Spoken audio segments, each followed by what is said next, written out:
ये diet plan उनके लिए भी है जिनका कोलेस्ट्रॉल लेवल भी बहुत ज़्यादा है, जिनको इंसुलिन रेजिस्टेंस का मसला है। तो प्रोटीन भी मिलेगी इससे, आपको फाइबर भी बहुत अच्छी अमाउंट में मिलेगा। तो आप इसको भी अपने पराठे के साथ या रोटी के साथ लेंगे।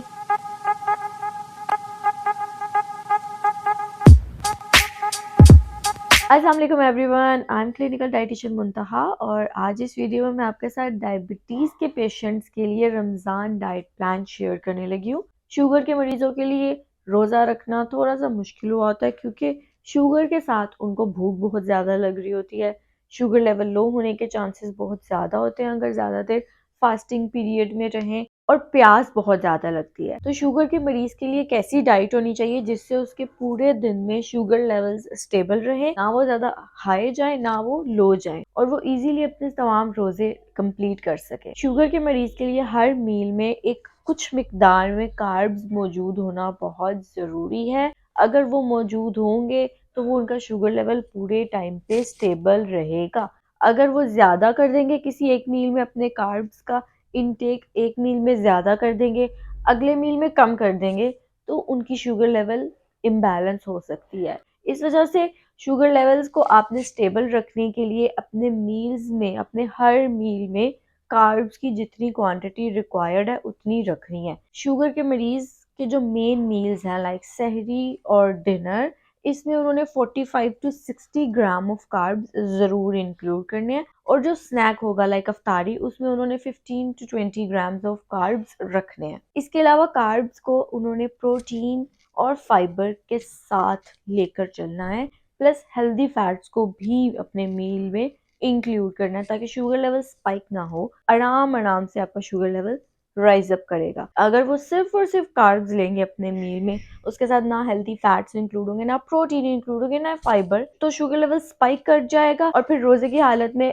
हाइपोग्लाइसीमिया लाइक बहुत ज़्यादा कम शुगर लेवल होने के चांसेस बढ़ जाएंगे। तो मेन मोटिव हमारा ये होना है कि हमने उनके शुगर लेवल्स को एकदम से स्पाइक भी नहीं होने देना है और ना ही हमने उनको लो जाने देना है, और वो तभी पॉसिबल है जब अपने कार्ब्स को आप प्रोटीन, हेल्दी फैट्स और फाइबर के साथ कम्बिनेशन में लेकर चलें, और हेल्दी कार्ब्स, कॉम्प्लेक्स कार्ब्स को चूज करना है। विदाउट फर्दर अडू शुगर के मरीज के अब डाइट प्लान की तरफ चलते हैं। बट वीडियो कंटिन्यू करने से पहले अगर आप मेरे चैनल को अभी तक सब्सक्राइब नहीं कर रहे हैं तो जल्दी से सब्सक्राइब करें और बेल आइकन को जरूर दबाएं, और इस वीडियो पे लाइक और कमेंट जरूर कीजिएगा कि डाइट प्लान उनके लिए भी है जिनका कोलेस्ट्रॉल लेवल भी बहुत ज्यादा है, वो भी इस चीज से नॉर्मल होगा।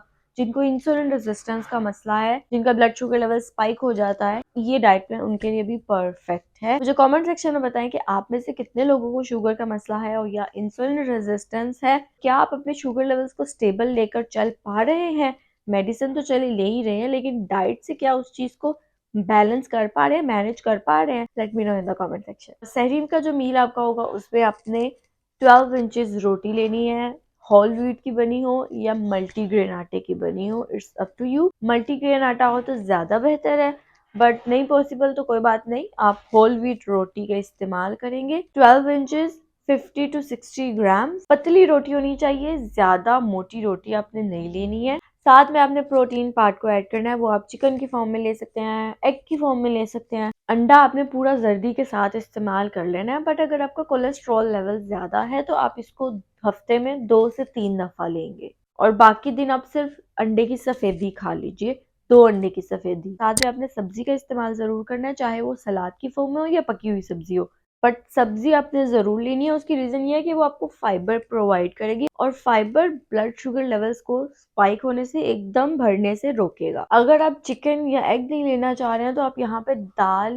लोबिया, चने भी इस्तेमाल कर सकते हैं। हाफ कप दाल, लोबिया या चने, इसमें भी आपको प्रोटीन भी मिलेगी, इससे आपको फाइबर भी बहुत अच्छी अमाउंट में मिलेगा क्योंकि इसमें कॉम्प्लेक्स कार्ब्स मौजूद होते हैं। तो आप इसको भी अपने पराठे के साथ या रोटी के साथ लेंगे। इसके साथ आपने दही का इस्तेमाल तो जरूर करना है सहरी में, क्योंकि दही हाइड्रेशन के लिए बहुत ज़रूरी है, और शुगर के मरीज को काफ़ी ज़्यादा प्यास भी लगती है, तो इससे उनकी ये चीज़ थोड़ी सी इम्प्रूव हो जाएगी। दही हाफ कप टू 1 कप आपने कंज्यूम करनी है, चाहे वो लस्सी की फॉर्म में ले लें या फिर वैसे ही दही खा लें। लस्सी में चीनी के इस्तेमाल से परहेज करें।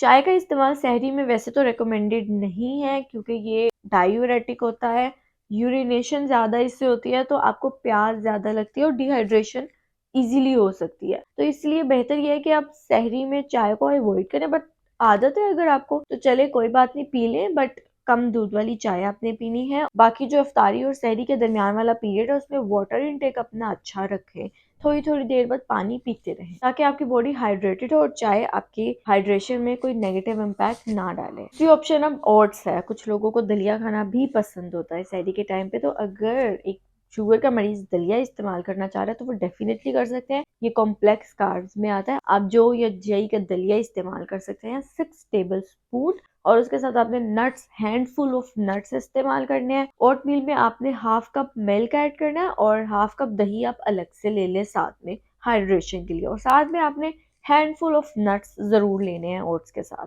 ताकि आपको कॉम्प्लेक्स कार्ब्स के साथ नट्स से हेल्दी फैट्स भी मिल जाए और वो बैलेंस्ड मील बन जाए। सिर्फ ओट्स पे आपने नहीं रहना। तो ये सहरी हो गई है।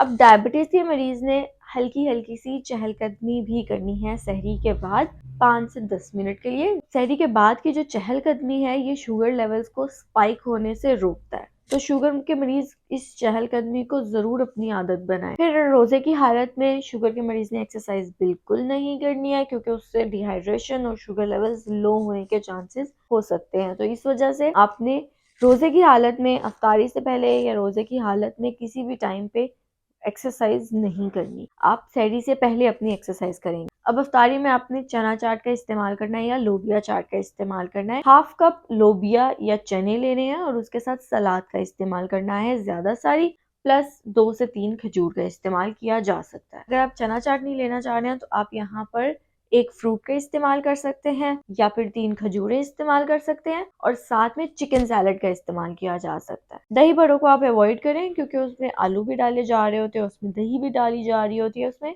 जो भड़े होते हैं वो रिफाइंड कार्ब्स होते हैं, और हमारा मोटिव होता है कि हमने कॉम्प्लेक्स कार्ब्स को अपने मील्स में इंक्लूड करना है। तो इसलिए चना चाट इज अ बेटर ऑप्शन, और साथ में लेमन वाटर का इस्तेमाल करें। किसी भी मीठे मशरूबात को अवॉइड किया जाए यहाँ पे। फिर वो नमाज के बाद आप 1 से 2 घंटे के बाद अपना डिनर ले सकते हैं, जिसमें वही 12 इंचेस रोटी ली जाएगी और उसके साथ सब्जी और चिकन का सालन। दाल भी ली जा सकती है। यहाँ पे दाल की जगह शामी कबाब का इस्तेमाल भी किया जा सकता है, 2 से 3, बट शामी कबाब चिकन और दाल की बनी हो। सिनेमन ड्रिंक, दालचीनी का कहवा भी बनाकर डायबिटीज के मरीज अफ्तारी के बाद किसी भी टाइम पे ले सकते हैं। 1 इंच दालचीनी का टुकड़ा हो, ये इंसुलिन रेजिस्टेंस को इम्प्रूव करने में हेल्प देगा। बट आपने इस ड्रिंक को सहरी से पहले कंज्यूम नहीं करना, बिकॉज इससे शुगर लेवल्स आपके लो जाने के चांसेस हो सकते हैं ड्यूरिंग फास्टिंग।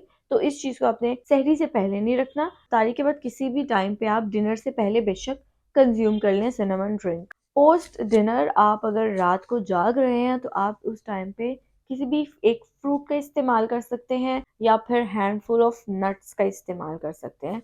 नट्स में आपके पिस्ता, काजू, बादाम, अखरोट, ये चीजें आ जाती है। इसको आप इस्तेमाल कर सकते हैं। अगर आप रात को जाग रहे होते हैं तो इसको एज अ स्नैक ले सकते हैं। तो ये तो शुगर के मरीज का डाइट प्लान। इसको फॉलो करके वो बहुत अच्छे से हेल्दी वे में अपना वेट लॉस भी करवाएंगे और अपने शुगर लेवल्स को पूरे रमज़ान में बैलेंस करके चलेंगे, क्योंकि बैलेंस्ड मील्स सबकी प्रोपोर्शन, कार्ब्स, प्रोटीन और फैट्स को सबको साथ लेकर चलना बहुत ज़रूरी होता है। फाइबर को साथ लेकर चलना बहुत ज़रूरी होता है डायबिटीज़ शुगर के मरीज़ के लिए, ताकि उनके शुगर लेवल्स ना स्पाइक करें, ना ही नीचे जाएं during fasting and eating window. So I hope आपको ये वीडियो अच्छी लगी होगी। इसे अपने फ्रेंड्स एंड फैमिली के साथ शेयर करें।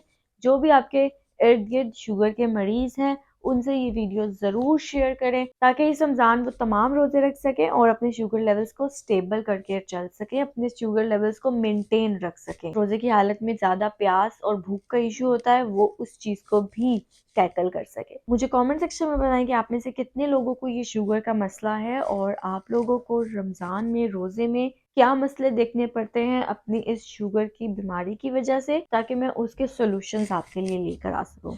So don't forget to subscribe my channel and hit on the bell icon. Thank you so much. Bye bye.